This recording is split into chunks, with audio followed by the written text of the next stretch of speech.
Hey everyone, Mark Sollors here, Burton professional snowboarder for over 20 years now, and I can honestly say I have set up more snowboards than I can remember. So today we're going to walk through the steps of how to get your bindings on your board, whether you're on step-on, whether you're on traditional strapped, EST, or reflex. I'm going to show you how to get this set up, but more importantly, I'm going to show you why we set it up in certain ways.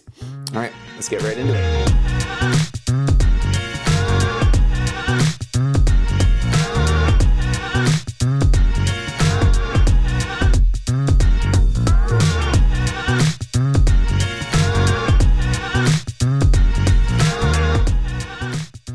Let's make sure we have all the tools and hardware that we need for mounting up the bindings today.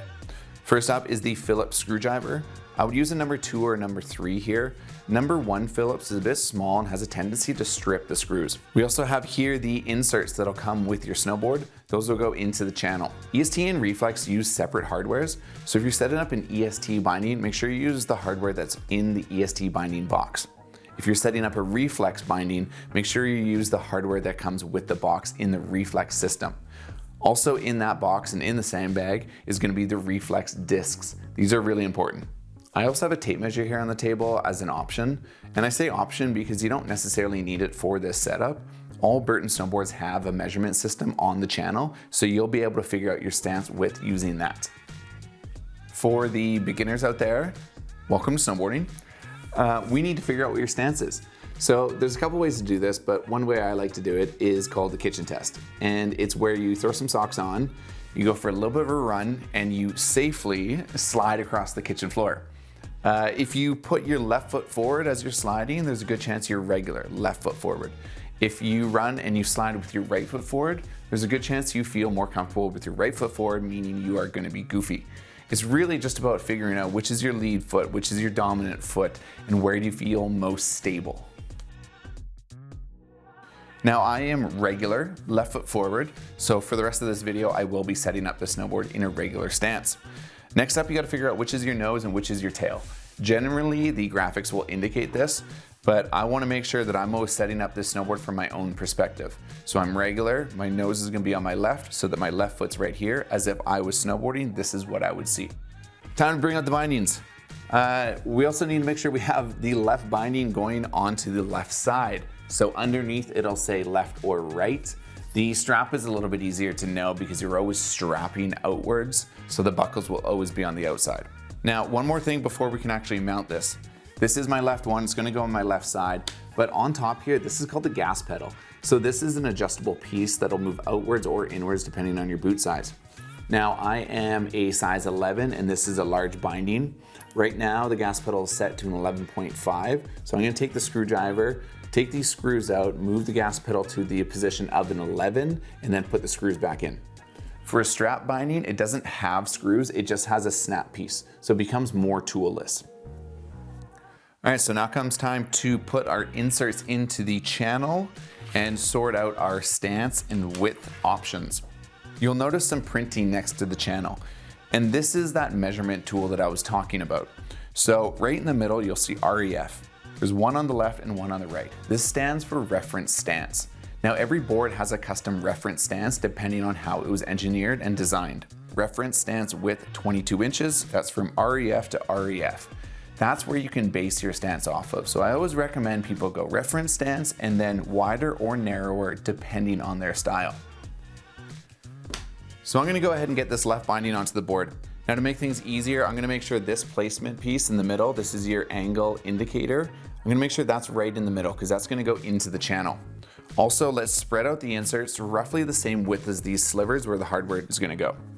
I'm gonna start personally with the left side, make sure that the insert is within that window. Next, I'm gonna move to the angle indicator in the middle and kind of make sure that falls into place. And thirdly, I'm gonna move it over so that this last insert is in the hardware window. Once it's in, you'll kind of feel it, it's stuck in there. You can move it around and see that the inserts are moving as well as the indicator, and it kind of sits flat. Here's a little pro tip if you want. You can lightly put some screws in, not hard enough that it'll resist and restrict the binding movement, but just enough so that the screw stays in place and the binding doesn't accidentally pop out. Now that the left side's in, I'm gonna go ahead and find my reference position. There it is. I can see REF through the window. And I personally am 6'1", and I like to ride with the stance of 22.75. Very specific, I know. But the way I'm gonna do this is to get to the 22.75, I already know that reference to reference is 22 inches. So really I'm only adjusting for 0.75. But I don't wanna do 0.75 just on one angle. I wanna make sure it's going out equally. So personally, I'm gonna do 0.5 on the back. That's gonna be the first line of indication. And I'm gonna do 0.25 forward. And that's gonna be halfway in between reference and the first line. Now I'm gonna take the right binding and place it the same as I did on the left. Perfect. Go and find the reference stance. Like I said, this one's gonna be, because it's my back foot, I'm going back half an inch, so 0.5. That is the first line indicator. Now that we have width, let's talk angles.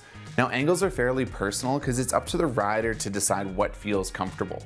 So with somebody new, I would maybe recommend starting around +15 for their front foot and then maybe around -6 for their back.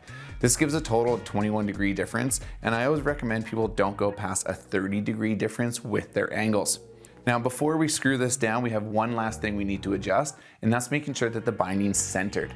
So we've already adjusted our gas pedal either outwards or inwards depending on the boot size, and now let's just make sure that the foam isn't going over the toe edge or over the heel edge, and we're sitting fairly centered. You can also grab your boot and put it into the binding and check your heel hang to toe hang. You wanna make sure you're centered on your board, or else it's gonna be very easy to fall onto your toes and hard to get on your heels, or vice versa. Once you get a centered position on there, you have your angles, your stance width, and a centered binding, you are now ready to lock in your stance. All right, Reflex friends, I'm gonna run through this very fast so that we don't waste too much time and I'm not too repetitive. First things first, let's bring up this footbed here. This is where your disc is gonna go. Also, your gas pedal adjustment is here. This is where you extend it outwards or inwards depending on your boot size.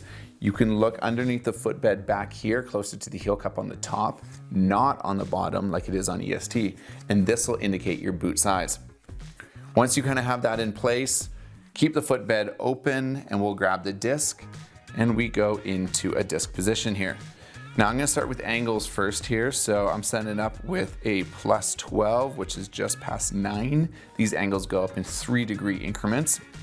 Once I have my angle now, with the 3 options that you have there on each side, this is you either moving closer to your toe or closer to your heel, depending on your boot size. That's your adjustment for making sure that the binding is centered on the board and that you don't have too much toe hang or too much heel hang. I can slowly move it to reference. I'm gonna go to this and grab the black screws. These are the channel screws. The silver ones are for if you have 4 holes. Let's tighten this down. We'll bring this footbed down, snap it again. It'll go back into that boot position that we had, and you are done. We're gonna repeat this on the right foot now. Always remember your stance is adjustable. It's meant to move. We want you to find what is comfortable for you. What is the best stance and angles that you can have to enjoy your time on the mountains. But that also changes with conditions too. So I'm gonna take a quick minute to run through the different conditions and terrain that I'll adjust my bindings. So in the park, I won't mess with too much. You know, if I'm on one board the entire time, maybe I'll go a little bit wider. So I'll go from a 22.75 up to a 23-inch stance. That'll really just balance it out. So I'm a 1/2 inch back off reference and a 1/2 inch forward. The angles, I would probably leave the same. I'm already a duck stance. This is enough. I'm comfortable riding switch. So that's probably good for me. When we get into freestyle backcountry, this is where I know I'm gonna be riding powder more. Will definitely be in my 22.75, probably back to where I originally was, getting closer to reference on that front foot, maybe set back a little bit on my back foot. My angles will stay the same because if I'm jumping and riding freestyle backcountry, I still like riding switch, so I want to make it friendly if I go switch down the mountain. The big change is when we get into deep powder. This is where I might set back a little bit more depending on the snowboard, but I'm definitely going to change my angles. I know in a free ridey deep snow conditions, I'm predominantly gonna be riding regular, so I wanna make it as easy as I can, so I'm gonna open up this stance a little bit. I'll probably go from a +12 to a +15, maybe even a touch more on my front foot, and I'll adjust it accordingly for my back as well. Going from a -9 or -8 to say a -6, -5, maybe even -3, you know, in that position. I definitely want to make sure it's comfortable sitting open more, riding my dominant regular stance. That's also just for me. Remember, this is all about finding what's comfortable for you, especially when it comes to stance width and angles. There's no right or wrong answer, but there's little guidelines that you can kind of fall in to at least shortcut the process of finding out what's comfortable for you. All right, I've got 2 pro tips to kind of wrap up this video. One is bring a tool up on the mountain with you. Burton has these great little EST tools that you can bring with you and make micro changes of your stance while you're riding. It's always important to kind of analyze and be like, oh, I wonder what it would be like if my stance was a little narrower, or if this back foot was tucked in a little bit more. Those are the things that are gonna get you to that next level and make you really feel comfortable on a snowboard.